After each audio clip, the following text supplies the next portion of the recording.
that light on the other one? No. Okay, so anyway, going over some of these, if it's okay with you, what I really want to do is just talk about some of the answers where you give some pretty negative responses. The highest one, it seems like you're in a lot of physical pain. Can you tell me a little bit about that? I mean, it's just from drug abuse and the withdrawals, and I mean, I know I've been here 4 weeks, but I mean, I've tried the detox before, and I think I made it a little over a month, and I still wasn't sleeping well, and still had the body aches and pains and stuff. I don't have the nausea or the sweats or the vomiting or any of those other symptoms, but I still don't feel good. Right. Okay. And so that probably then relates to your concentration and your lack of sleep. Is that what you feel like is going on? Mm-hmm. So what is that what it was that prompted you to use the gabapentin, or tell me some more about how the gabapentin even came into the picture? Yeah. When I was using drugs and would try to quit at home, I would use Suboxone, methadone, and Neurontin. And the Neurontin came more about as trying to stay away from the hard drugs, the methadone, the Suboxones, and to get clean. But as you can see, I didn't have too much success with it, or I wouldn't be here. Okay.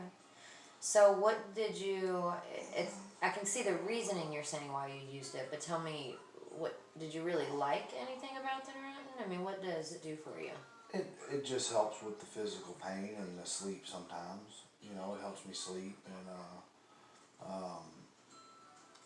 I just thought if I gave it to them, I wouldn't be able. I take it the way that I take it to make me feel better, Okay. and they probably wouldn't have allowed me to take it that way. And I see why they wouldn't, because it's not taken the way it's prescribed. But I see the wrong in it. In the beginning, I didn't see no harm in it, but now I see where I was wrong. Okay. So on the one hand, you wanted to use it because you thought it would just kind of make you feel better physically, because withdrawal is painful. But on the other hand, you see where that was maybe not the right course of action, and you were doing something that kind of defied recovery and wasn't what you were supposed to be doing, so to speak. Okay. So at this point, what do you feel like you need to do?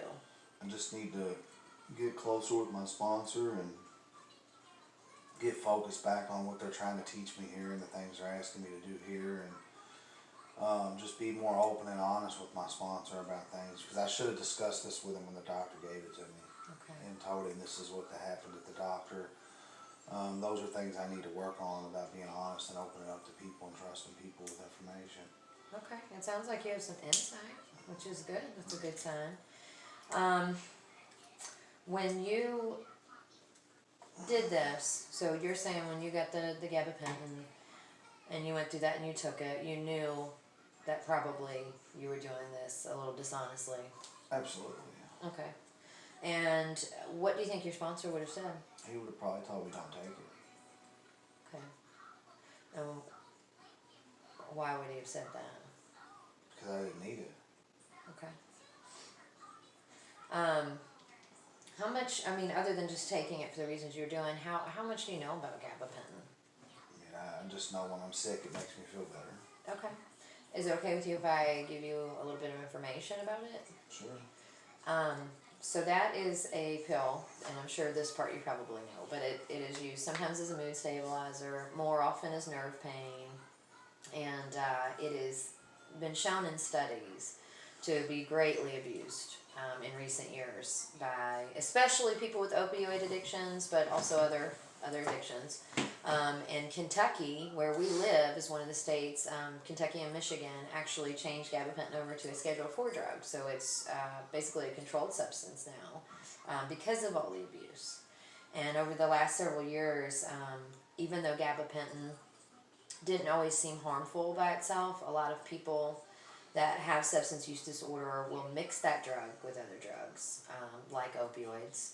And that in itself is what causes a lot of the health problems. So Neurontin, being a nerve pill and having other uses, can cause a lot of damage to your nervous system. Not sure if you knew that. No, I didn't know that. Yeah. So it can be harmful. Some of the other things that you said on here was about your relationships. It seems like you're pretty dissatisfied with some of your relationships right now. Can you tell me a little bit about why? Well, it's not nothing they did, it's just things that I've done. I mean, I've burnt a lot of bridges with my addiction, and, people just don't wanna be bothered with, I mean, it ain't they don't wanna be bothered with me, they just want me to get some help. I mean, Okay. if I got help, I think those relationships would eventually get back to normal, but right now, they're just, you know. So you have done a lot in the course of your drug addiction to really affect other people. Okay. What do any of those people, have they ever said anything about you misusing gabapentin, or, They didn't know about that. so you didn't tell them? But you have done it before? Oh, yeah. Yeah, out on the street? Yeah. Okay. I mean, if they knew, what do you think they would've said? Probably don't do it. They would probably thought it was, that I was lying about what it was and what it was used for, and, you know, they probably would've known I didn't need it. Is that typically your behavior while you're using? Being dishonest and, okay. So, what is your goal now? What do you wanna do? Just get, plugged back in with my sponsor, my support group, and, get back on track here at the program and do what is asked of me, and, try to get through it. So you wanna do what's being asked of you here, and you wanna basically utilize your recovery support, your sponsor. What do those things mean to you? It just, that's a means to changing my life and stop doing things my way. You know, that they've been sober, they're living life. I think they can guide me on that same path, so. So it sounds like that's the direction you wanna go. You wanna be sober and you wanna do what they're doing? Absolutely. Okay. Well, I mean, don't you have a baby on the way too? Congratulations, by the way. I didn't hear about that. You know if it's a boy or a girl? It's a boy. Yeah. So you have family out there, and you have a baby coming who's never seen you drink or use drugs or do any of these things. Is that something that you've thought about? I'm sure. Yeah, think about it all the time, but ain't really much I can do about it here unless I get my act together and do what I'm supposed to do. So it seems like you have some reasons Yeah, for absolutely. wanting to stay sober. Okay. So on a scale of 1 to 10 at this point, how willing are you to follow, you know, the rules in this program as far as medications and participating in interventions that may be helpful and help you to stay sober? I'd say about an 8. An 8? Okay, that's a good number. What made you not say a 4 or 5? I'm just, I'm done trying it my way. I don't Okay. want to try. I want to be successful, and my way's not the right way. Okay. So at this point, you're just tired of doing things the way you've been doing them, and you're just ready to try to do it a different way. 8 is important, so it seems like it has high importance to you. Can you tell me if you are willing, because what I'm sure is going to happen, what we would generally do in this case, because of course we don't want you to go back to jail. We understand that there's not a lot of help in jail. I think staff, we're all concerned because of the exposure. You know, having pills in your room is not good for you. And in those studies, it shows how often that can be a prelude to relapse, that kind of behavior, but it's also a danger to the other men in the facility. So it's a serious issue, but at the same time, we know there's not a lot of help in jail. So I'm glad to hear that you have some insight and you want to make some changes.